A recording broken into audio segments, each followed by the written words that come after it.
तो आपकी शुरू हो रही है संख्या पद्धति,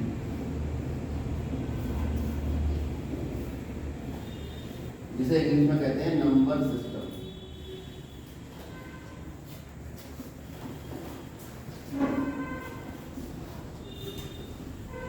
नंबर सिस्टम में सबसे पहले हमने जो संख्याएं पढ़ी है वो है प्राकृत संख्या। प्राकृत संख्याएं शुरू होती है 1, 2, 3, 4। फिर उसके बाद नंबर 2 पे हमने पढ़ी पूर्ण संख्या। पूर्ण संख्याएं जो होती हैं वो शुरू होती है 0 से। इसका मतलब प्रत्येक प्राकृत संख्या क्या है? पूर्ण संख्या है। लेकिन प्रत्येक पूर्ण संख्या प्राकृत संख्या नहीं है, क्योंकि 0 एक ऐसी संख्या है जो पूर्ण संख्या तो है लेकिन प्राकृत संख्या नहीं है। यानी एक थैला था, उस थैले में प्राकृत संख्याएं थी, उसमें 0 डाल दिया, अब उस थैले का नाम क्या हो गया? पूर्ण संख्या। ठीक, अब उसी थैले में हमने क्या किया?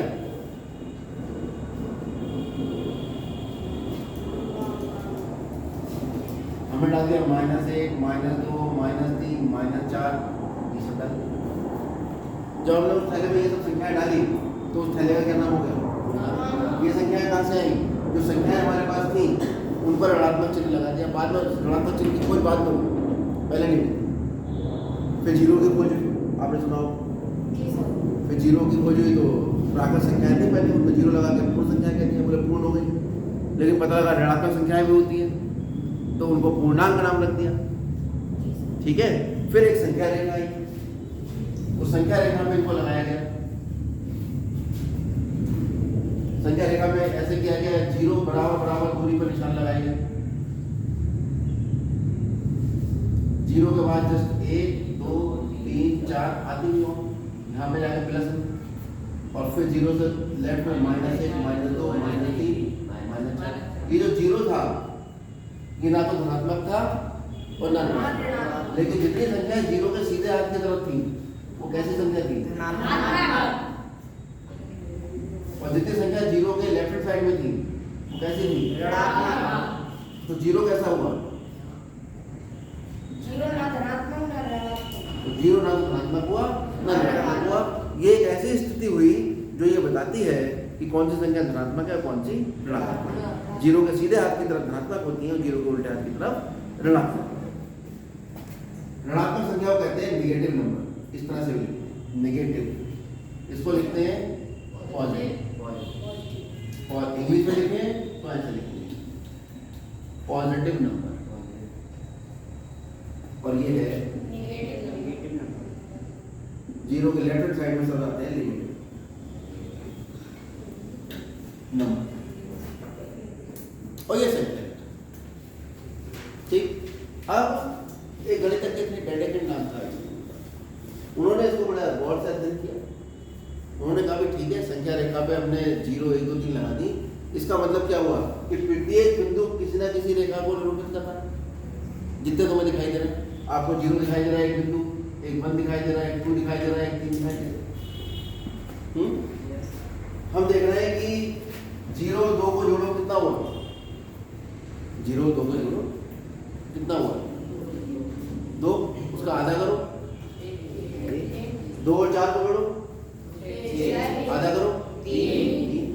मान लो 5 होता, 5 और 3 को जोड़ो, आधा करो, 4। इसका मतलब अगर दो संख्याओं को हम जोड़ के आधा कर रहे हैं तो ठीक उनके बीच वाली संख्या निकल आ रही है। जैसे 2 और 4 को जोड़ के आधा किया, उनके बीच में जो संख्या केवल निकला है ना, 0 और 2 को जोड़ के आधा किया, उसके बीच की संख्या निकल आई। तो ऐसा नहीं हो सकता कि हम 1 और 2 को जोड़ें और उसको आधा कर दें। मतलब यहाँ पे ये जो बिंदु है, इस बिंदु को निकालने के लिए हम 1 और 2 को जोड़कर आधा कर देते हैं। कितना आ गया? 3/2 कितना होता है? 1.5। ये बिंदु कितना हो गया? 1.5। फिर ऐसे ही हम इसे और इसे जोड़ के आधा कर दे तो बिल्कुल ठीक इसके बीच में आ जाएगा। और ये प्रक्रिया अगर चलाते रहे तो क्या है, तो हर दो संख्याओं के बीच में एक संख्या निकल कर आएगी। तो जब इस तरह सोचा गया तो उन्होंने कहा भाई संख्या बिंदुओं से मिलती है। आपने जो थोड़े बहुत तो दिख रहा है बिंदु, खाली एक ही को संख्या दे रखी है, लेकिन इनके बीच में जो हजारों लाखों करोड़ों बिंदु है, इनका क्या? क्योंकि संख्या रेखा पर प्रत्येक बिंदु एक संख्या को निरूपित करता है, ये विचार आया। जब संख्या रेखा बनी, और रेखा किससे बनती है? बिंदुओं से। दो बिंदुओं से होकर एक रेखा बनती है, जैसे दो बिंदुओं को जोड़ते एक रेखा आ जाती है। अब उसने कहा भी आप क्या कर रहे हैं? बोले आप ऐसा कर रहे हैं कि हम एक बिंदु को एक संख्या दे देते हैं, बोले भी ये बिंदु इस संख्या से निरूपित होगा। लेकिन क्या संख्या रेखा पर जितने भी बिंदु हैं आपने सबको कोई ना कोई संख्या दे दी? नहीं, ये बीच के तो सब खाली रहेंगे। बोले बीच के कैसे निकलेंगे? बोले दोनों को जोड़ो और दो से क्या कर दो? भाग कर दो, तो बीच वाली संख्या निकल। फिर जो आई उसको उसको जोड़ो, इसको इसको जोड़ो, फिर दूसरे भाग करो। ऐसे अनंत काल तक चलते रहोगे। दो संख्याओं के बीच में कितनी संख्या निकल कर आएंगी? करोड़ों, अरबों, अनंत। अब उनका नाम क्या होगा? क्योंकि जब हमने दोनों को जोड़कर दो से भाग करा तो बटे आ गए ना, बटे 3/2। तो ये जो बटे में संख्याएं हैं वो ना तो प्राकृत है, ना पूर्ण है, ना पूर्ण। तो इनका क्या नाम होगा? ये विचार आया, ये वैज्ञानिकों ने सोचा कि बड़े चंगे थे और इन संख्याओं का नाम रखा उन्होंने परिमेय संख्या। परिमेय संख्या। ठीक, इसको कहते हैं रैशनल नंबर।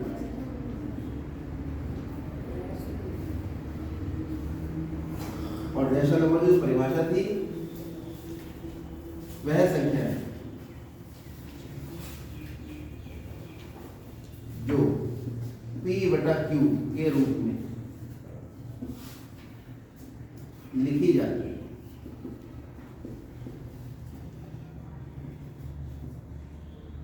जहां Q जो है वो 0 बराबर नहीं होता, परिमेय संख्या कहलाती है।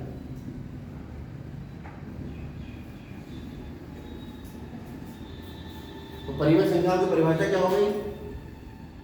अब परिमेय संख्याओं की परिभाषा जो हुई वो तो हुई, लेकिन अगर मैं यहाँ लिखूं परिमेय संख्याएं तो उनको मैं किस तरीके से दिखाऊंगा? क्योंकि परिमेय संख्याएं तो पता नहीं कितनी होती, तो परिमेय संख्याओं को दिखाने का तरीका है P/Q के रूप में होंगी, यानी ऊपर वाले को अंश कहते हैं और नीचे वाले को हर कहते हैं, बीच में बटे का निशान।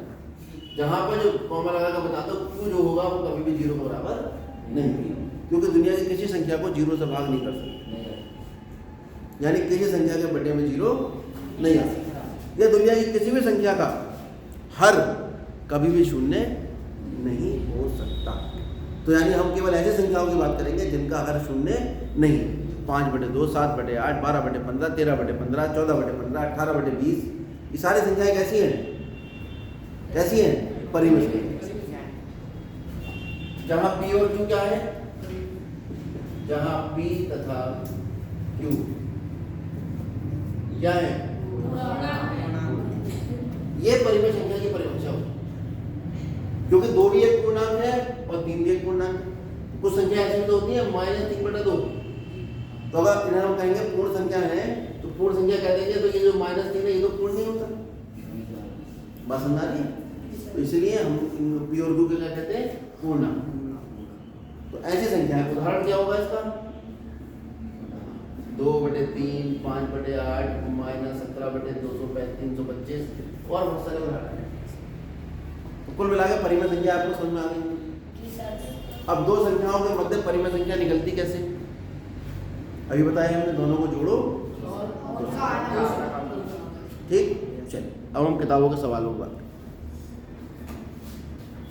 पहली प्रश्नावली निकाल लीजिए। नई में भी पहली है और पुरानी में भी पहली है। पुरानी किताबें फेंकने की जरूरत नहीं है, इन्हीं किताबों से काम चल जाएगा। पहला सवाल, कितने बच्चों के पास किताबें हैं? हर सीट पे एक एक बच्चे के पास तो है, ठीक है? तो आप एक दूसरे की किताब में देख लीजिए। पहला सवाल है, क्या शून्य एक परिमेय संख्या है? मैं उत्तर बता रहा हूँ। क्या पूछा इसमें? क्या शून्य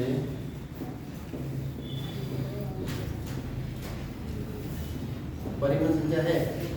बताओ है? परिमेय संख्या कौन सी होती है?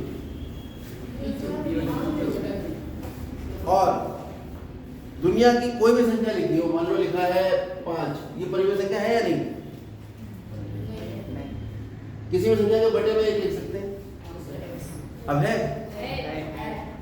इसका मतलब ये भी परिमेय संख्या है, ये भी परिमेय संख्या है और ये भी, यानी हमने जो थैला हमारा पूर्णांक बन गया था उसमें इन दोनों के बीच में जो संख्याएं थी वो और डाल दी तो वो थैले का नाम क्या हो गया? परिमेय परिमेय संख्या। संख्या। इसका मतलब ये सब संख्याएं भी कैसी संख्याएं हैं? परिमेय संख्या। इसको आप ऐसे समझ सकते हो, ये था प्राकृत संख्या। प्राकृत संख्याओं में हमने जीरो डाल दिया, क्या बन गया? अभी पूर्ण संख्या बन गई, दोनों मिलाकर पूर्ण संख्या, ये भी और ये, ठीक है, दोनों।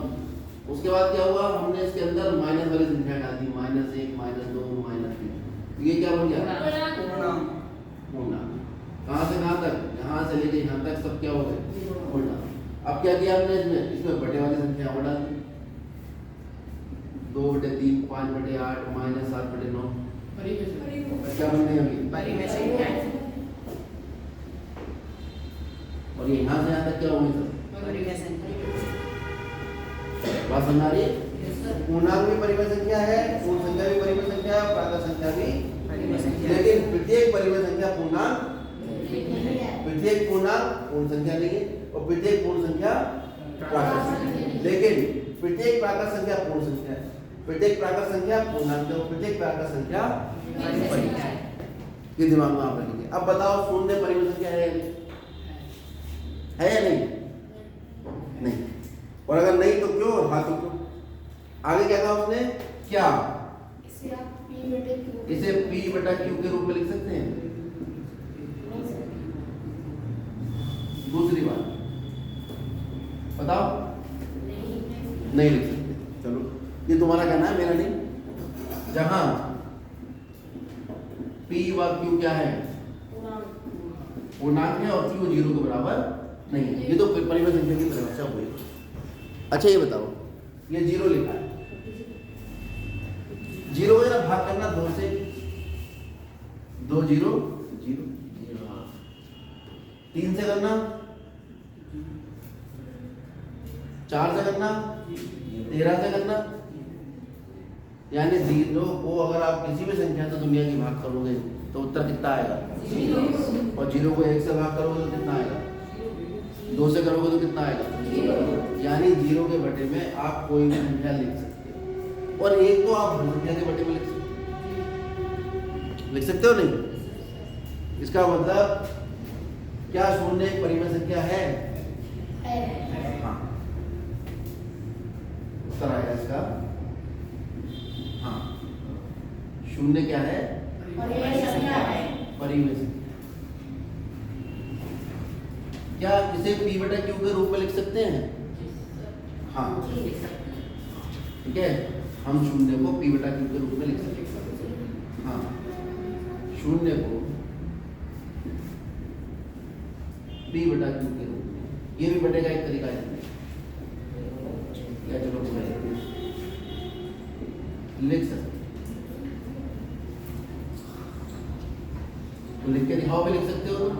0/1 लिख लो, शून्य बराबर 0/1, इसे लिख दिया P/Q, P का मान 0 और Q का मान 1। क्यों?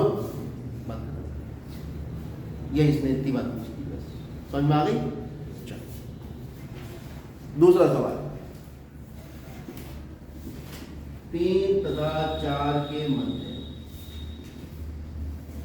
6 परिमेय संख्याएं क्या है?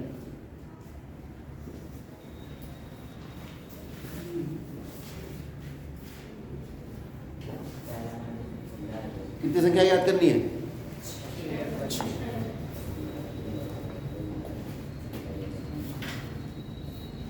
तो 3 और 4 के बटे में हम 1 लिख सकते हैं। अब एक बात गांठ बांध लीजिए कि किसी भी परिमेय संख्या के अंश और हर को किसी एक संख्या से गुणा कर सकते हैं, चाहे 2 से कर दो, 3 से कर दो, 5 से कर दो, तुम्हारी इच्छा है। लेकिन अगर जो क्रमागत संख्याएं हैं उनके मध्य में 6 संख्याएं निकालनी है तो इन्हें 7 से कर दो, 7 निकालनी है तो 8 से कर दो, 8 निकालनी है तो 9 से। अब किससे करोगे?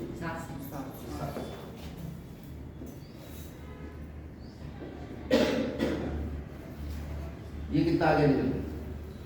21/7। और ये कितना निकला? 28/7। देखो 7 के 21 और 7 चौक, ये तो गणित की खूबी है, रूप बदल लिया। इच्छाधारी है 4, लेकिन हम इसने क्या रूप धारण कर लिया 28/7। इसने क्या रूप धारण कर लिया, किसने धारण किया है रूप, 3 ने। 3 ही तो होता है 21/7। अब 3 व 4 के मध्य